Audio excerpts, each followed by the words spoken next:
Иако не сме ризично високо задолжена држава, сепак нашиот долг многу влијае врз стандардот на живот на граѓаните.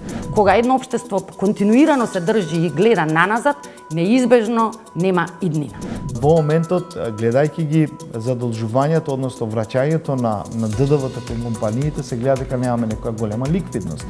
Протекување на било каква информација од председателскиот кабинет, според мене, е несериозно препукување јавно на начинот како се води сето тоа. Со ова работна сила, со овие владини институции, администрација, нашата економија не може да генерира повише од 4% економски раст. За жал, ова го верам.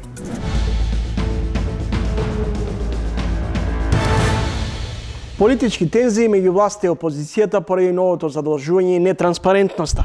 Според податоците од почетокот на 2026 година, јавниот долг на државата е во пораст. Податоците од мај годинава укажуваат дека вкупниот јавен долг е речиси 11 милиарди евра. 8,8 милиарди евра долг должи, веројатно ќе треба да ги вратиме во наредните 5 години.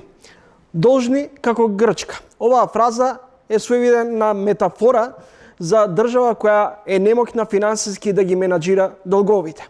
Гостин во ова издание на Трин, Кабил Бауш, професор, аналитичар, ново задолжување оваа недела од 260 милиони евра.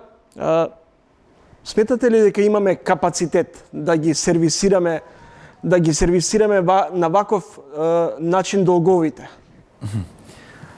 Па добро, сега прашањето е малце покомплицирано. Дали може ние да сервисираме долгови? Да. Колку и да земеме ќе сервисираме, но со задолжување, нели? Претежно ќе направиме едно, па друго, па трето, па и понатаму да направиме задолжување, но тие задолжувања не коштаат. Во пазарот на пари, на тој капитал, секогаш тие задолжувања ќе зависи од тој кредитен рейтинг кој го имаме ние и цената на чинење кој треба да го платиме за да ги земеме тие средства. Но дали ние имаме стратегија да ги вратиме тие средства и дали таа стратегија ќе може да ја користиме за некој економска додадена вредност на кој што нели ги земаме тие задолжувања, тоа е веќе друга стратегија. По она што може да дојдам направејќи анализа, само за камати ќе треба да вратиме 2,7 милиарди евра, а во наредните 5 години треба да вратиме 8,8 милиарди евра долгови. Тоа се долгови од претходната власт, но и нови долгови со овие нови задолжувања кај кредиторите. Вака, дали сме ние треба една дистинкција да направиме. Дали сме ние високо задолжена држава? Не сме високо задолжена држава, затоа што има и други држави кои што помногу задолжени за разлика од GDP-то, нивниот GDP. Ја спомнавте една држава, нели, како Грција, и имавме други држави кои што се САД и Јапонија кои се многу поише задолжени, но тие сервисираат и ги враќаат долговите. Што е разликата тука? Во една анализа која што направивме во нашиот универзитет, дојдовме до една констатација дека прашањето беше колку ова задолжување влијае врз граѓаните и врз стандардот на животот на граѓаните. И дојдовме до една претпоставка, до еден факт дека во овие држави кои што се високо задолжени, импактот, односно влијанието на јавниот долг кон граѓанинот не е големо, значи е многу ниско. За разлика од влијанието на тој јавен долг кој што доаѓа кај самите нас, кај на граѓаните на нашата држава, кои што иако не сме ризично високо задолжена држава, сепак нашиот долг многу влијае врз стандардот на живот на граѓаните.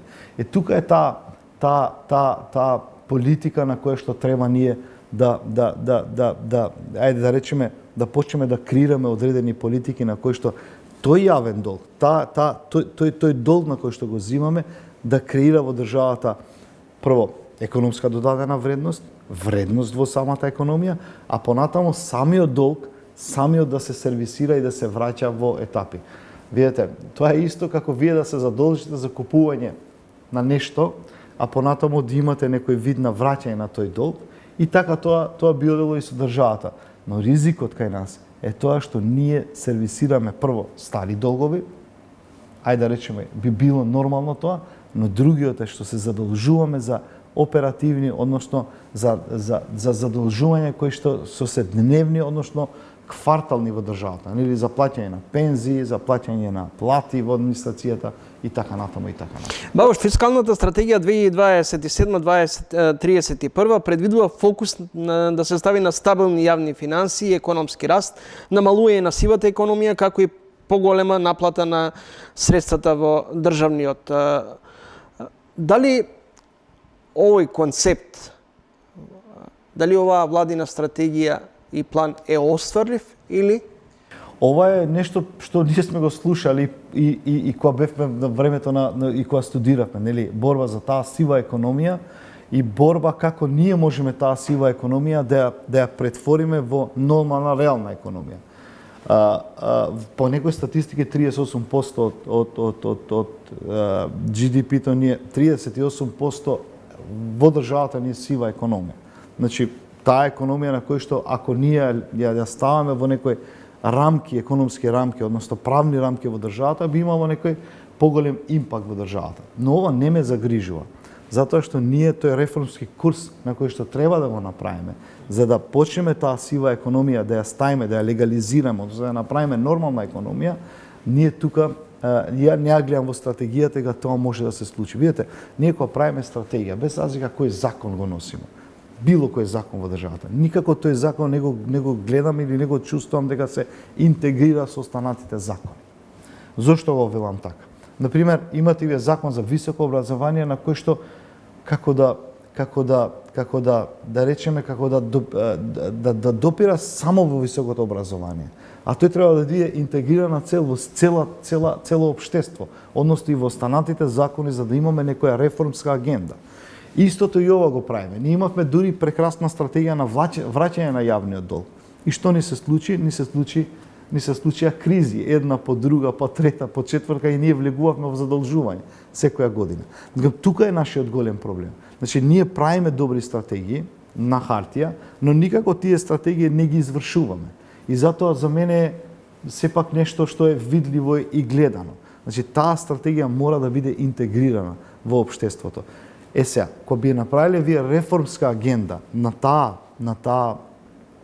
стратегија, тоаш би била болна, но во среднорочен момент би ви дала многу големи и подобри резултати за самата економија и за општеството нормално. Владата предвиде буџетски дефицит од 3,5% од БДП за година, додека гувернерот Трајко Славевски неделава во едно интервју оцени дека и најавува зголемување на дефицитот до 6% од БДП, чии проекции се поверодостојни, имајќи во предвид дека речиси 70% од буџетскиот дефицит е веќе потрошен. Вака сега, имаме ние проекцијата на буџетот за 2026, ако се сеќавате, ја почнавме со нереализација на приходната страна од 9,1% во 2025, ако се сеќавате. И сите тие средства се префрлија во 2026. Во тој момент ние имавме еден вид на, како да кажам, имавме едно задолжување кој требаше да ја земеме за да ги покриеме планираните средства кои требаше да ги реализираме во 2025. И сето тука тоа почна, таа непроектирана, да не го предвидиш јавниот долг, од тој момент почна. Но како и да е, тие направи една добра корекција, овде би рекол владата. Едно тие ги намали, ако се сеќаваш, капиталните инвестиции, нели отидоа на реални капитални инвестиции кои треба да се случува од 2026 и направи една проекција од 3,5% за задолжување, односно дефицит за календарската 2026. Но што се случи? Ние сме отворена економија пред се. И не предвидовме дека може да ни се случи некоја криза која ја живееме сега. И во овој момент веќе се појавуваат првите знаци на инфлација и првите знаци на нереализирање на капитални инвестиции кои што се и те како битни за државата. Нели тука коридорот 8 имавме нели пребивање на рокот на реализација и достанатите капитални инвестиции, што одма се покаже дека ние ќе имаме тука некој вид на дефицит. Од друга страна, не предвидувам дека ние треба да враќаме средства за средства кои што сме ги земале порано во јавниот долг. Ова година треба да завршиме до 1,3 милиарди евра треба да враќаме кон долгови, со тоа што парите што ги земаме истото се многу вредни, односно кошта, цената на чините кошта. Еве, последното задолжување вие 4,22% каматна стапка кој што треба ние да ја плаќаме. И сето тоа веќе го дава притисок кон дефицитот во буџетот. Сега, која проекција е поверодостојна, би рекол проекциите на гувернерот на Народната банка, затоа што тие имат многу по-детални податоци во овој момент. А ако ме прашувате која поверодостојни податоци, ја би рекол извештајот на Светската банка која го предвиди ова за нашата држава, ако ние никако не успеавме ова да го видиме, да го ставиме во бројките кои што ние ги имаме во државата. А тие во секој 5 години истата проекција не ја кажат и ние упорно пак не ги гледаме бројките од Светската банка. Бауш, најавите се дека клучниот инструмент за економски раст и приоритет на владата ќе бидат капиталните инвестиции.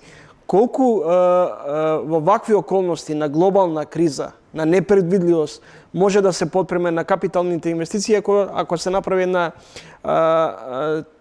подлабока анализа, ќе видиме дека имаме и слаба реализација во делот на капиталните инвестиции.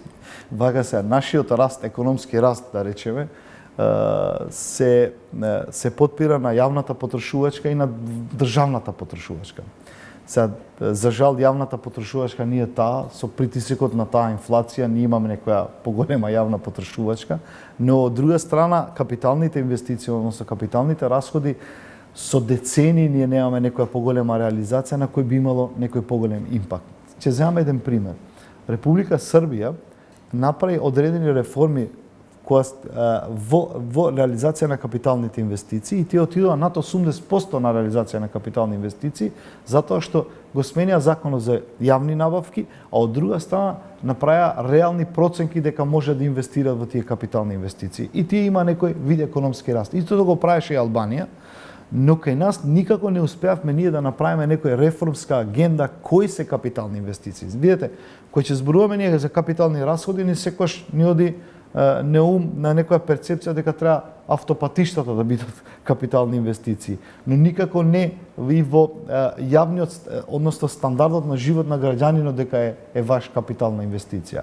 Од здравство, од образование и така натаму и така натаму. Значи, ние како таа стратегија да не ја базираме на некои реални потреби на граѓаните во оваа држава. Значи, кој ќе видите реалните потреби на нашите граѓани во оваа држава, ќе видите дека ви дават други податоци дека им се потребни на нив за да имат некој подобар живот, нели стандардот на живот да се крене. Кај нас за жал капиталните инвестиции некако се прават, ајде да речеме, во една фаза на одржување на постојаните, да речеме инфраструктура, објекти и така натаму, и правење на некоја нова инфраструктура. Капитална инвестиција, односно расход, дури се и реформите кои што треба ние да ги правиме. Односно правните реформи, економските, социјалните, културни, здравствени и така натаму. Значи, ние тука никако не успеавме да видиме кој импакт во економијата имат ако вие смените одреден закон, односно некој реформски закон, за да видите кој импакт би имал во тие капитални инвестиции. Сега влегуваме во една фаза на кој што јас секогаш имам една ставка, ние одиме на 50, 60, 62% на реализација на капитални инвестиции, некаде 70%, но реално ние сме до 40% реализација на капитални инвестиции кои имат директен импакт кон животот на граѓаните, што е многу малце. Се уште една друга битна информација, колку и ние да инвестираме го раст, колку ние да направиме со ова со овој потенцијал кој ние го имаме, со ова работна сила, со овие владини институции, администрација, нашата економија не може да генерира повише од 4% економски раст. За жал ова го велам. Значи ние не можеме 4% од GDP-то, не можеме повеќе да одиме од тоа. Значи Дали во вакви околности има простор за загриженост околу кредибилитетот пред меѓународните кредитори? Па нормално, значи ние кога се задлужуваме имаме наш индекс на задлужување, БББ минус сме или ББ плюс сме. Значи немаме некој поголем импакт на кога се заложуваме на тие пазари. Не добиваме ајде да речеме подобри услови за кредитирање. А од друга страна многу ризично е што ние се обидуваме да наоѓаме и други канали на задолжување во нашата држава. Видете, ако вие се задолжувате во некои релевантни институции, светски институции, вие не добивате само средства, вие добивате и знаење таму. Нели вие добивате и пренасочување што треба да направите за да имате некоја реформска агенда. И многу е ризично кога вие се задолжувате, како што се задолживме со унгарскиот кредит, се задолжувате со држава, при тоа немате некоја добра стратегија како тоа да го пренасочите кон самата економија. Постои ли опасност и простор за загриженост околу макроекономската стабилност?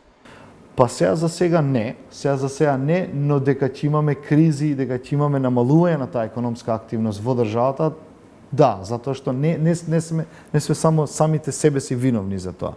Туку и окружувањето истото го прави. Нели гледате, економската активност во Европската унија е многу намалена. Нашиот најголем партнер Германија, кој што ние сме извозно ориентирани претежно кон нив, тие веќе предвидува, тука е тоа што сакам да го речам.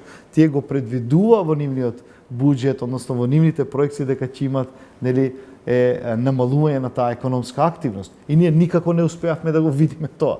Мислам, тие тоа го покажува, ние не го гледавме тоа. Дали ликвидноста може да биде ставена под знак прашање и колку се издржани овие предупредувања, алармирање, например, од страната на опозицијата дека буџетот не е во колапс? Немам некои податоци дали буџетот не е во колапс. Ја имам една моја филозофија на размислување. Сите се држави и сите држави не може да се уништат онака економски, но може стандардот на живот да се уништи кај нив. Во моментот, гледајќи ги задолжувањето, односно враќањето на ДДВ-то кон компаниите, се гледа дека немаме некоја голема ликвидност. Само тој факт тргнувам од тука. Значи, што значи дека државата нема кондиција да враќа средства кон самите оператори, економски оператори, кои што навистина кај нив тоа би значило многу голем проблем. Ако компаниите не добиваат средства, нели, од ДДВ, враќање на ДДВ-то, тие понатаму влегуваат во некој нивно задолжување, така да економијата во таа смисла ќе видиме дека губи. Прочитав една ваша неодамнешна колумна во која, меѓу другото, под наслов криза, инфлација, ребаланс, одиме на избори. Децидни сте дека државата нема сериозен план како да ги заштити граѓаните од нови поскапувања и инфлација. Дали излезоте можеби во одржување на избори?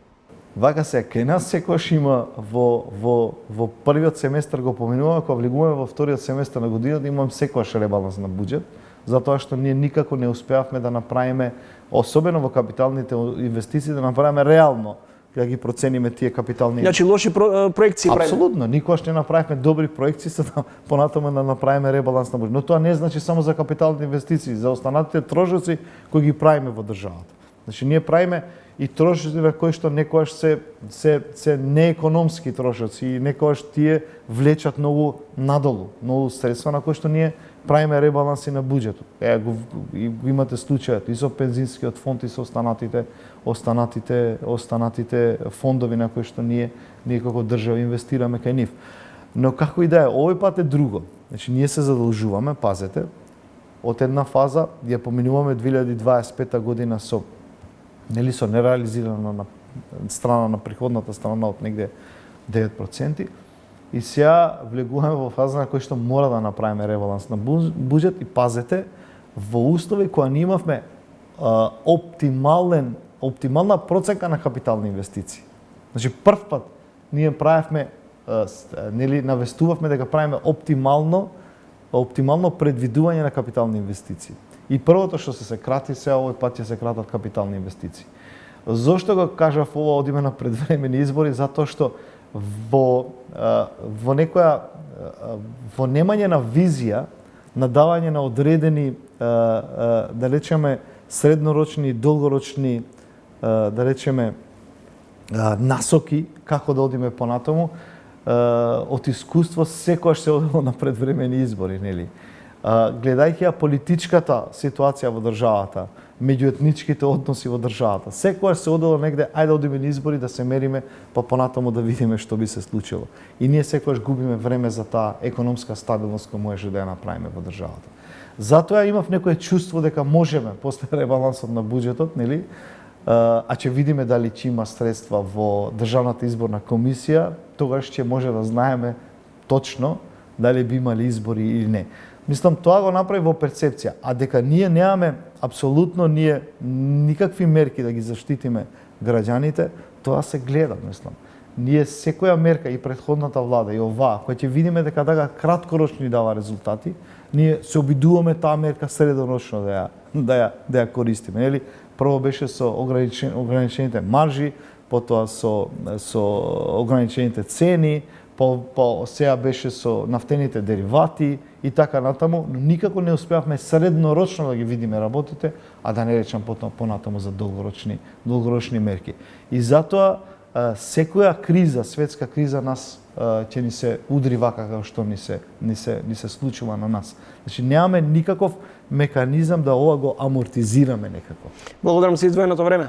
Благодарам на вас. За економско-финансиските импликации од новите задолжувања, гостин во ова издание на Тренинг беше Абил Бауш, професор, аналитичар. Следи кратка пауза и продолжуваме понатаму.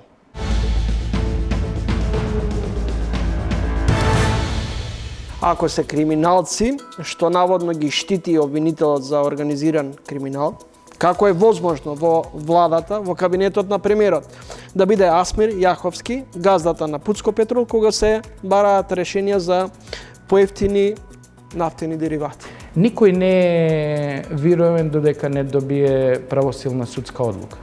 Тоа е начело кое што е универзално и во конкретнава ситуација има поднесено кривична пријава против господинот Асмир Јаховски. Се водела постапка и он се уште, иако има неправосилна одлука со затварање на постапката, тоа не значи дека е затворена таа постапка, има активни мерки на предпазливост, не значи дека не мора да учествува било кој разговор или да се движи во тековите секојдневни кои што се одвиваат во неговиот дел и домен на работа. Сметам дека употребата на таа квалификација криминалец е единствено за потребна доколку било кое лице добие правосилна судска одлука, а тоа е поминувајќи ни сите инстанции.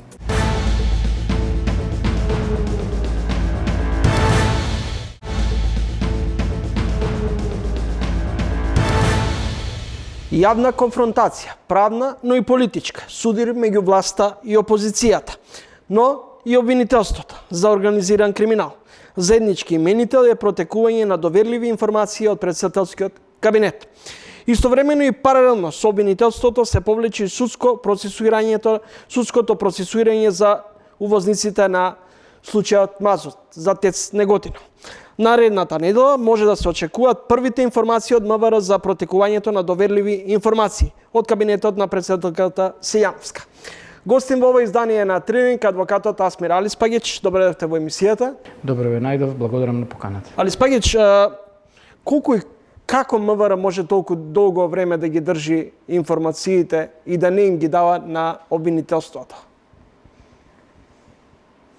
Во однос на случајот за наводна шпионажа за аферата кај претседателката Сејановска. Зборите за конкретни случаеви или зборите Еве во однос на наводната шпионажа во кабинетот на претседателката Сејановска? Не би се согласил од она што го знам и што го слушнав дека таму нема добра координација. Мислам дека се работи во делот на таа предистрага, но она што мене ме загрижува е протекувањето на информациите во делот на начинот како органите постапуваат во делот на прибирањето на доказите околу предистрагата. Да не заборавиме, ова е предмет кој што е се уште во предистрага. Согласно Законот за кривична постапка, предистражните постапки и действијата кои што се преземаат во предистрагата се тајност. За една ваква сериозна работа, а тоа е под наводници протекување на било каква информација од председателскиот кабинет, според мене е несериозно препукување јавно на начинот како се води сето тоа. Дали всушност обвинителството за гонење на организиран криминал всушност се истрча, иако случајот бил отворен уште при крајот на минатата година, односно пред истрагата? Мојот впечаток е дека во тој дел ОЈО за ГОК не требало воопшто да соопштува било какви информации околу предистрагата. Замислете вие колку предмети сега се во моментот во предистрага. Замислете колку имате барања од не само ОЈО за ГОК, туку и сите други обични обвинителства во нашата држава во делот на постапување на МВР и други органи. Чуму е јавното конфронтирање кога се уште не знаеме што се случува во таа предистрага и така треба да биде. Но ако сега ОЈО за ГОК под наводници истрча со било какво соопштение, се уште не знаеме дали воопшто ќе има предмет со отварање или поинакво носење на одлука околу постапување на конкретно правен предмет, сметам дека Министерството за внатрешни работи е овдека во право и сметам дека ставовите на министерот за внатрешни работи господинот Панче Тошковски се во ред, бидејќи согласно Законот за кривична постапка предистрагите се тајност и се водат во тајност.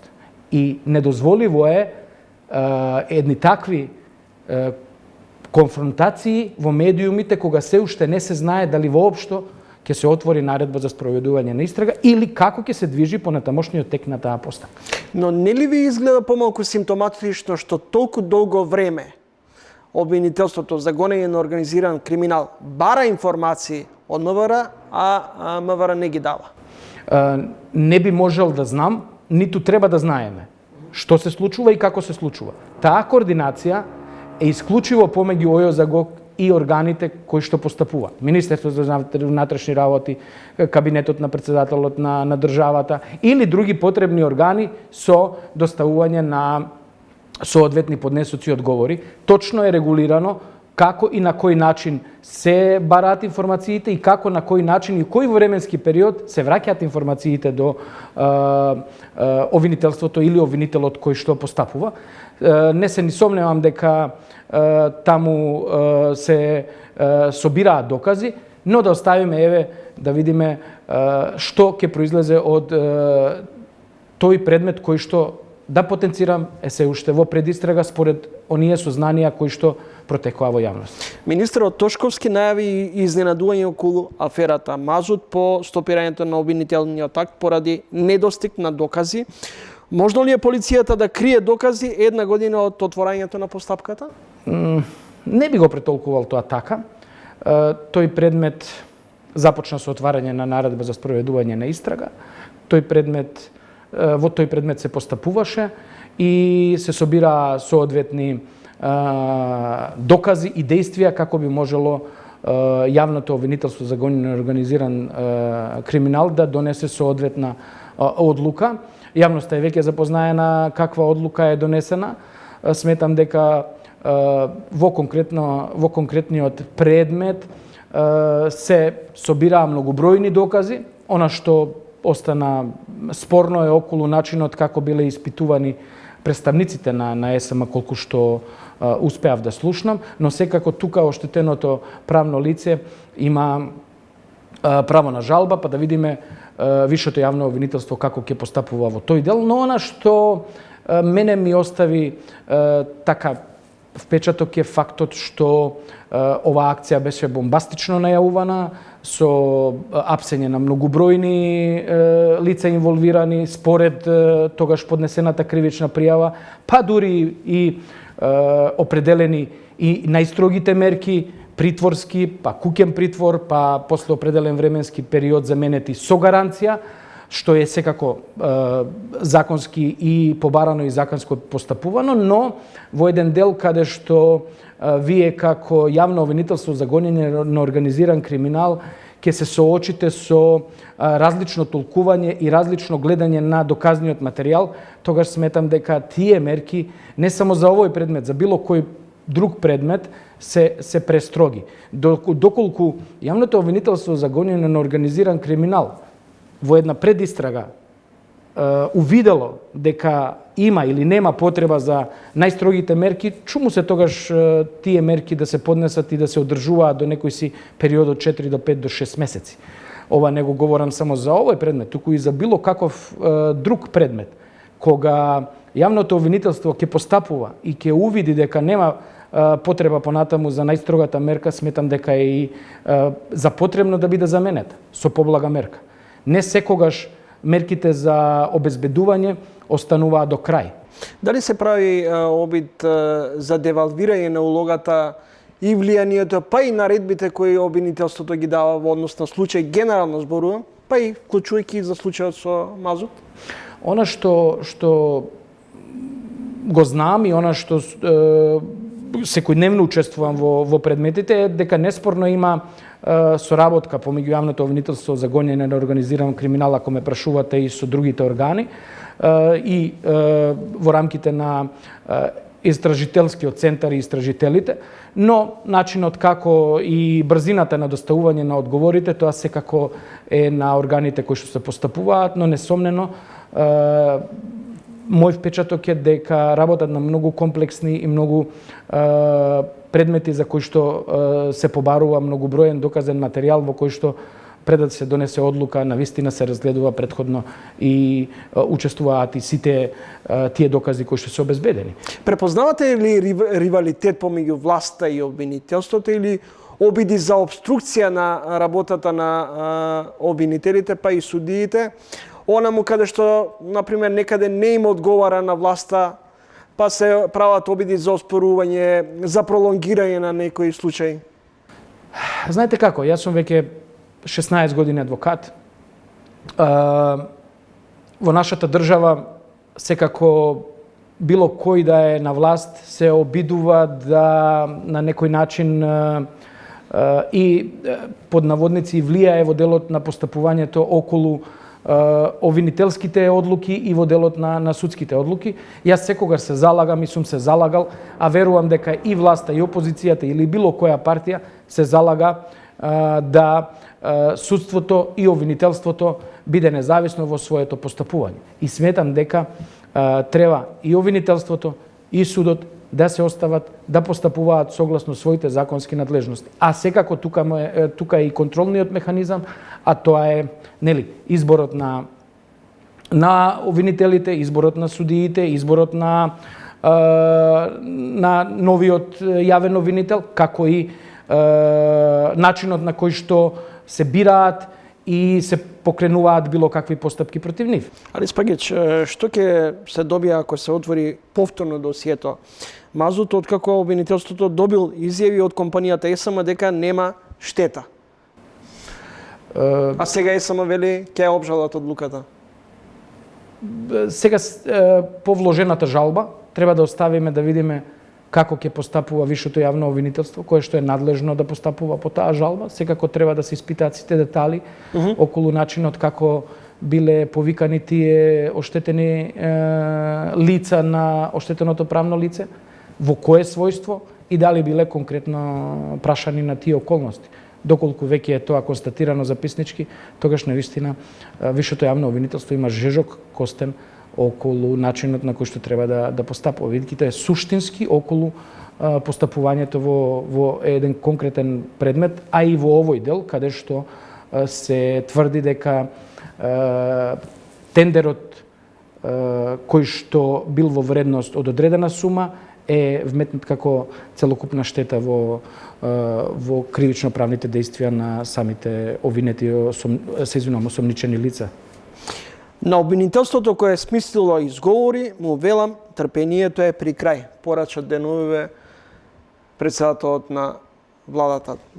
Колку и како оваа оценка на премиерот е закани притисок кон судско-обвинителската фела? Не би рекол дека е закана, не би рекол дека е притисок, но е секако одраз на едно незадоволство кое што се шири меѓу граѓаните. Тоа е секојдневние, затоа што ние секојдневно се движиме меѓу граѓаните. Граѓанинот е желен за правда. Вие имате ситуации каде што навистина во јавноста не протекуваат информации, меѓутоа имате предмети кои што се многу битни за обичниот граѓанин.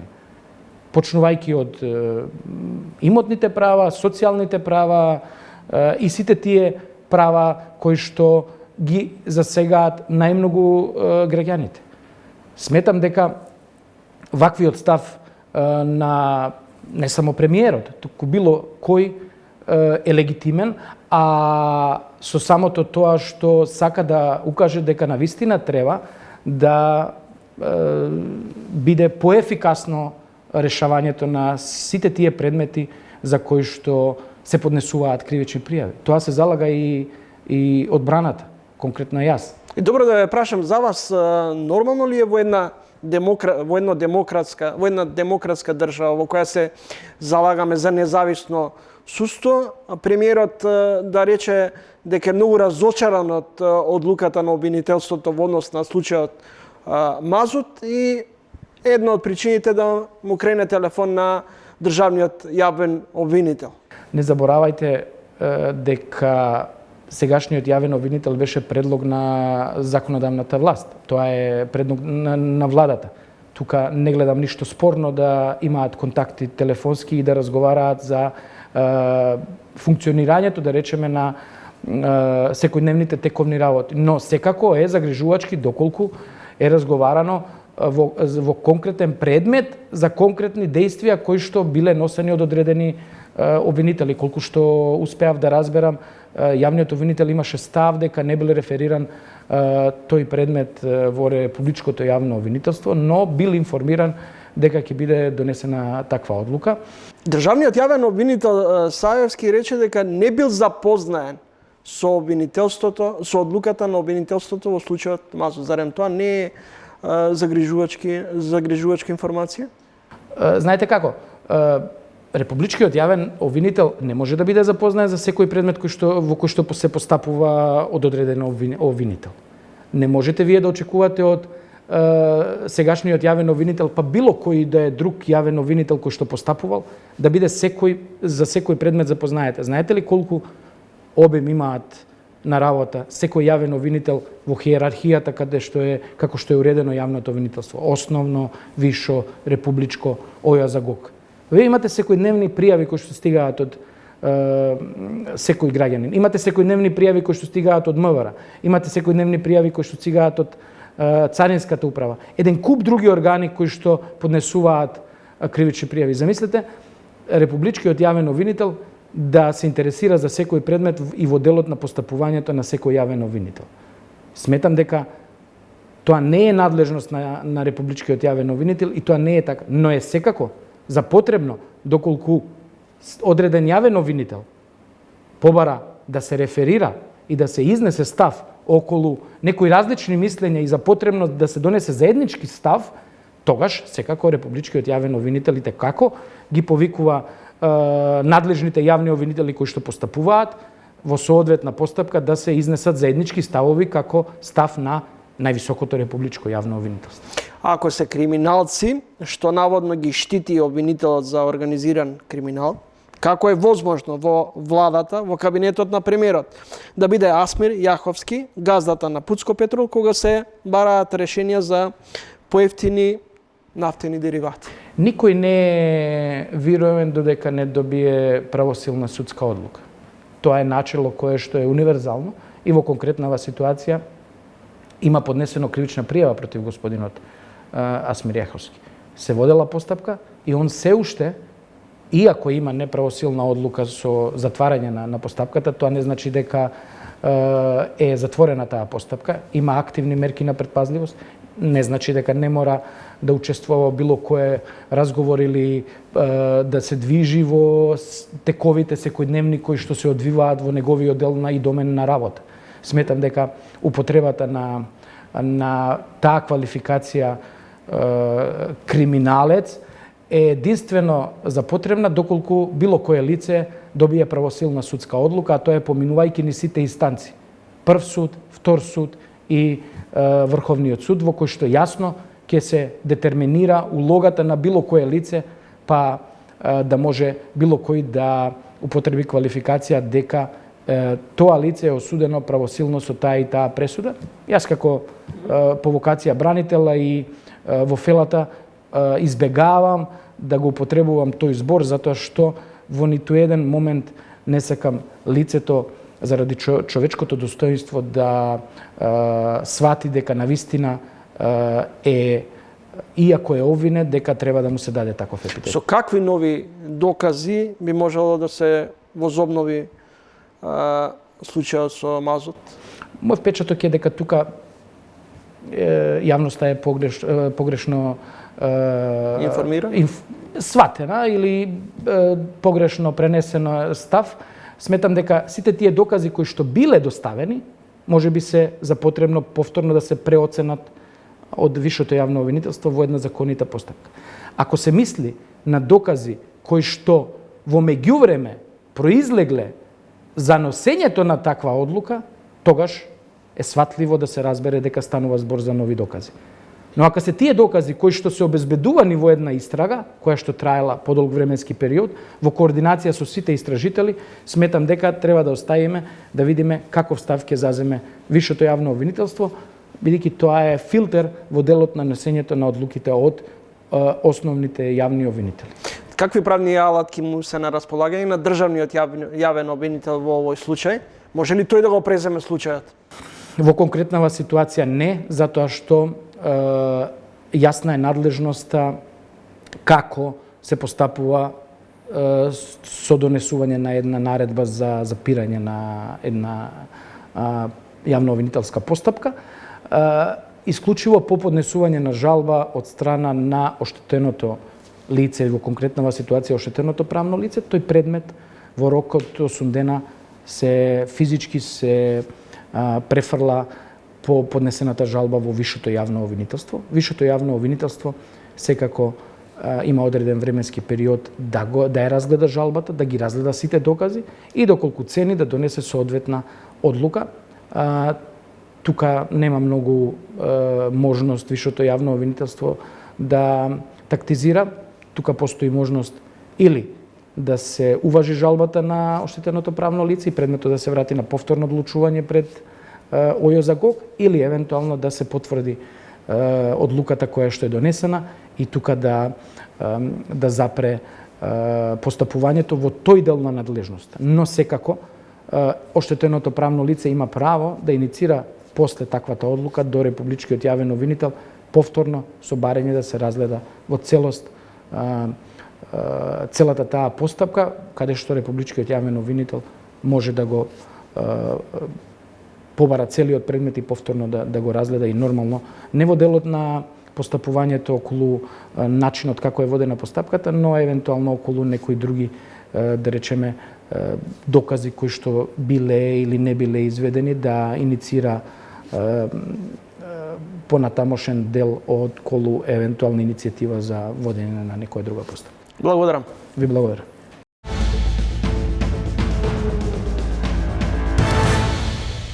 Ни во теоријата, ни во реалноста, лично јас не верувам во можноста некој нешто да ви одземе.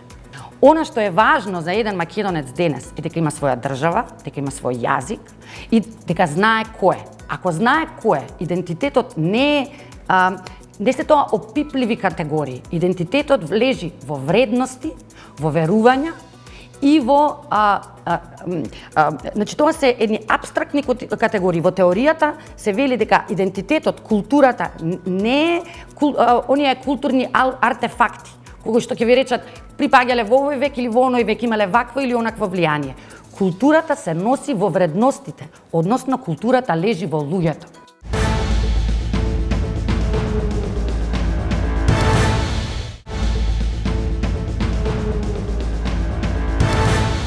За идентитетот, припадност и раните на Балканот. Ке разговарам со професор Ивана Трајановска, универзитетски професор, деканка на Универзитетот Американ Коледж, преведувачка.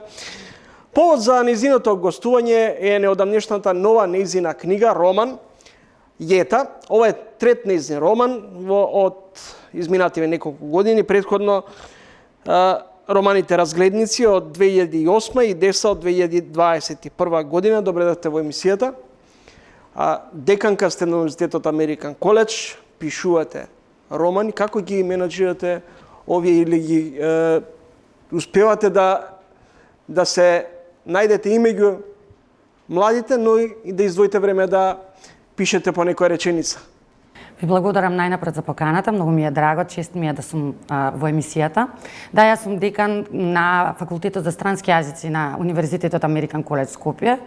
Тоа навидум може би личат како различни професии и различни улоги, но работењето со млади и пишувањето всушност се многу сродни.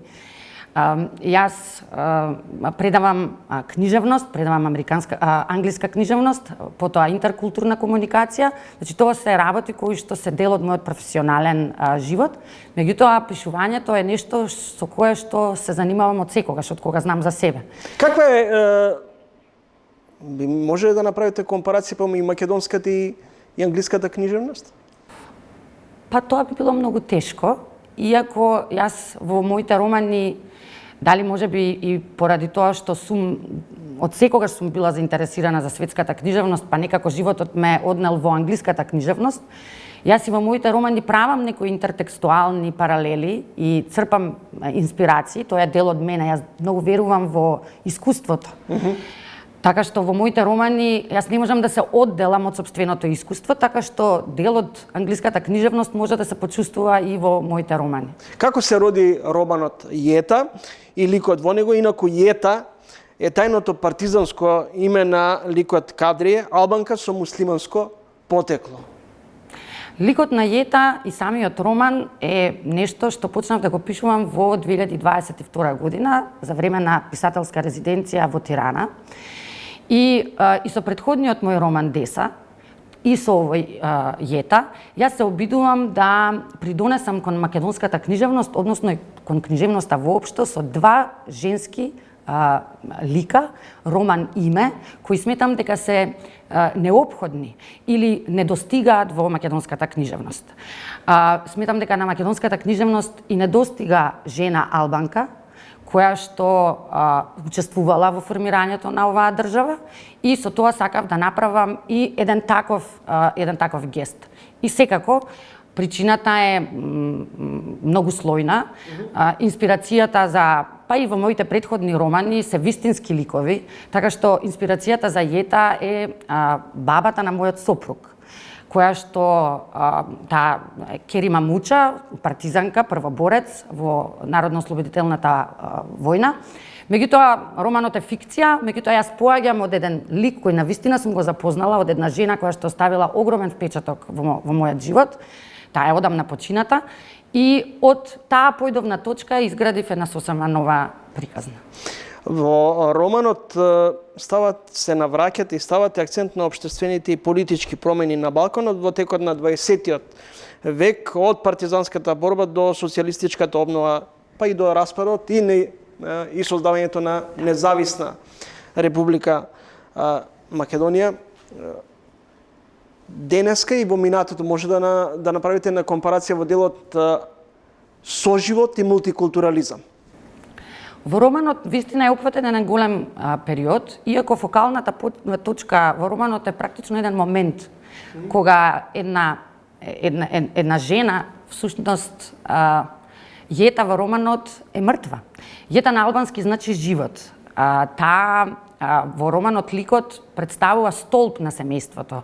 Таа одлучува, таа е самохрана мајка на два сина, одлучува да ги одгледа своите синови сама.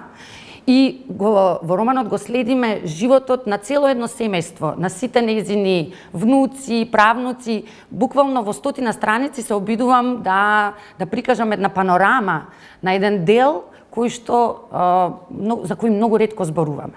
Меѓутоа, центарот, фокалната точка е буквално една жена која што од почетокот до крајот на романот е всушност почината и се обидува да се освести, да стане свесна дека нејзиното време завршило.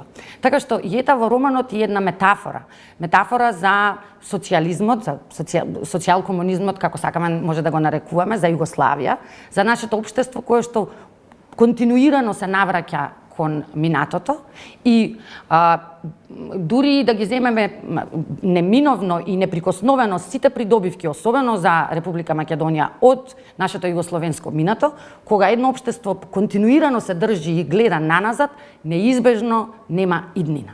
Така што во јета во еден момент од живот прераснува во проклетство, во сениште кое го демне семејството и која не му дозволува да оди понатаму, во смисол на метафора на нашето општество да продолжи понатаму. Или што би рекол Џојс, историјата е кошмар од кој се обидувам да се разбудам.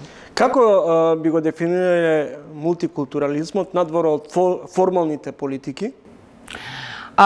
Воопшто не би се обидала да го дефинирам мултикултурализмот во рамки на политиката. Сметам дека политичкиот дискурс има многу наштетено на нашиот соживот. Мултикултурализмот во теоријата е појдовна точка. Таа е концепт кој што подразбира на еден простор да живеат повеќе култури. Но јас многу ми се допаѓа едно интервју на Горан Стефановски во Стокхолм, каде што вели секоја култура е мултикултура. Значи не постои тој еден приод во реалноста, не во теоријата, кон културата како една монолитна, хомогена средина или група на луѓе е сосема илузорна, таа е генерализација, тоа е воопштување на реалноста. Ниту големите европски цивилизации никогаш не се монолитни.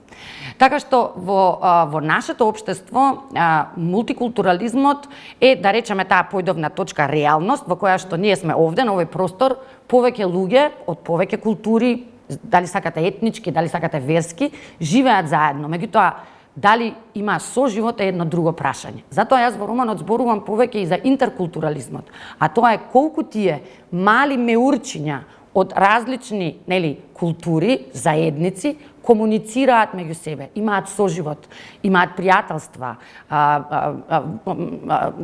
се заљубуваат едни во други, склопуваат пријателства кои траат цел живот, живеат заедно. Бидејќи ставате акцент на соживотот, вклучувајќи и потребата, односно се понагласената оттуѓеност кај луѓето. Дали и денеска го живееме тој модел на живот? Да, јас сум убедена. Романот и почнува, прави една перспектива од почетокот на 20-тиот век, завршува во денешно време. Значи, романот завршува во буквално овие неколку години. Јас сум убедена и јас тоа го живеам секојдневно. Соживотот е ставен на рамниште на една фарса, јас би рекла, бидејќи многу дури ние како македонци не сме свесни, или како македонско општество, особено за македонците, не сме ни свесни колку во нашиот јазик користиме изрази, фрази кои што покажуваат всушност една длабоки предрасуди, длабоки стереотипи, едно дискриминаторски однос кон се што е различно од нас, се што е поинакво. Кој е изворот на таквиот модел на дискриминација? Па изворот може да се бара во јас многу вина полагам во политичките субјекти, во јавниот дискурс. Ние многу малку зборуваме на едно поинакво човечко ниво за соживотот. Ние зборуваме за политички концепти, а не за што се случува меѓу нас, меѓу луѓето, колку ние како општество соработуваме, колку се познаваме. Верувајте, ја запознав писатели албанци од кај нас не во Скопје, туку во Тирана. Ние воопшто немаме контакт. Доколку нели немаме некои лични или други од друго места за да комуницираме. Зошто фали тој живот на едни до други, а функционира на принципот едни спроти други? Да. Зошто не достига, тоа е добро прашање. Јас во романот зборувам не само за односот македонци и албанци и за идентитетот како приказна, бидејќи целото семејство на ликот и ета потоа трга по разли патишта од секој со својот изборот на својот партнер си го бара местото во светот. Така што од нерелигиозно комунистичко семејство едниот син сосема се наоѓа во исламот, другиот останува на својата секуларност, другите некои од внуците одат во странство и сосема забораваат на нивното, да речеме, албанско минато и веруваат во тоа дека се македонци, затоа што нивниот татко се жени со македонка. Значи, поаѓам од концептот, ние овдека на Балканот сме некако уверени во таа етничка припадност како некоја фиксна категорија, неменлива. Може би звучи дури премногу директно, меѓутоа посочувајќи на ваков контрастен начин колку идентитетот е приказна, би сакала да ги луѓето да се замислат, ние како луѓе да се замислиме што е она за кое што толку се држиме како нешто непроменливо. Кога велите низ македонската книжевност поставува прашања, добивате одговори? За жал, книжевноста е такво нешто, па како и образованието, каде одговорите не се добиваат веднаш. Не е, да речеме, како во бизнисот, инвестирам и го очекувам повратот на инвестицијата за 1, 2 или 3 години. Во образованието и во книжевноста одговорите се добиваат некако не знаете всушност кога ќе ги добиете. Тоа е вложување во нешто со една желба работите да се променат. А да бидеме сведоци, да видиме какви промени ќе донесе. Во Јета ставате акцент на идентитетот. Подолг период, една од главните теми ни е околу заштитата на македонскиот идентитет, одбраната на македонските национални интереси. Има ли простор за загриженост околу македонскиот идентитет, дека ни го споруваат и во вакви околности кога нашите уметници, писатели, книжевни работници, не само дома и надвор од границите на државата, творат безпрекорно на македонски јазик, се преведуваат наши дела и на бугарски, и на англиски, и на хрватски. Мојот претходен роман Деса, кој беше објавен во 2021 година, финалист за роман на годината, е објавен во Албанија, во Тирана, за тиранска издавачка куќа од преведувачка бугарка. Така што, ако ме прашувате лично и професионално, во однос, бидејќи јас работам со интеркултурна комуникација од 2009 година, и континуирано работам кон едно интеркултурно разбирање и развивање на интеркултурни компетенции и вештини ке студентите и ке младите генерално, ни во теоријата, ни во реалноста, лично јас не верувам во можноста некој нешто да ви одземе. Јас не сум јас точно знам која сум. Воопшто не гледам причина зошто би се навраќала како се формирал, односно не да се навраќам во таа смисла, да се објаснувам и да докажувам како се формирал македонскиот идентитет, особено не во политичка смисла. Тоа е работа на науката. Науката се занимава со формирањето на различни идентитети. Јас затоа велам, јас во романот една главна поента идентитетот е приказна. Она што е важно за еден македонец денес е дека има своја држава, дека има свој јазик и дека знае кој е. Ако знае кој е, идентитетот не се тоа опипливи категории. Идентитетот лежи во вредности, во верувања и во значи тоа се едни апстрактни категории. Во теоријата се вели дека идентитетот, културата не е оние културни артефакти кои што ќе ви речат припаѓале во овој век или во оној век, имале вакво или онакво влијание. Културата се носи во вредностите, односно културата лежи во луѓето. Единствено нешто што ние како општество или како македонци треба да ја прифатиме, нашата неопходна работа. Значи, ние треба да работиме. А кога велам да работиме, не кон заштита, некоја метафизичка на идентитетот, туку да работиме она што ни е работа. Јас сум професор, јас предавам, работам, предавам во странство. Секаде каде што одам, се знае дека сум јас, Ивана Трајановска, од Македонија, професорка на универзитет во Македонија. Пишувам на македонски јазик. Значи, тоа не се метафизички борби. Тоа се практични борби преку сериозна работа и давање нешто кон светската цивилизација, во светот. Благодарам за издвоеното време и гостувањето. Ви благодарам и вас за поканата.